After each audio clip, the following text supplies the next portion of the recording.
পাঁচমিশালি সবজি সুন্দরী। দারুণ একটা রান্না।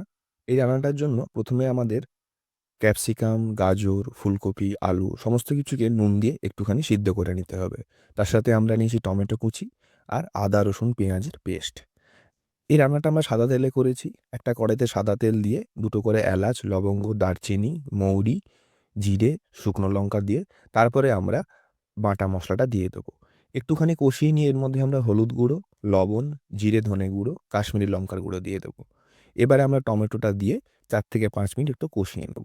ভালো করে কষানো হয়ে গেলে তখন আমরা এর মধ্যে সিদ্ধ করা সবজিগুলো দিয়ে দেবো। এবারে আমাদের ভালো করে কষিয়ে নিতে হবে আরও ৪ থেকে ৫ মিনিট। তারপরে আমরা মসলা ধোয়া যে জলটা সেটা আমরা এর মধ্যে দিয়ে দেবো। তারপরে একটু লো ফ্লেমে আমাদেরকে এটাকে ৭ থেকে ৮ মিনিট ভালোভাবে কষিয়ে নিতে হবে। যখন দেখবেন জলটা এইভাবে মরে এসছে তখন আমরা এর মধ্যে দিয়ে দেবো গরম মসলা ১ চামচের মতো, কসুরি মেথি আর দিয়ে দেবো ধনেপাতা। তারপরে আমাদের ৪-৫ মিনিট আরেকটু ভালো করে মাখিয়ে নিয়ে আমাদের নামিয়ে নিতে হবে। রান্না হয়ে গেছে। গরম, গরম একটা পাত্রে ঢেলে নিন। তারপরে রুটি, পরোটা, সাদা ভাত কিংবা এমনিই খান, দারুণ লাগবে খেতে।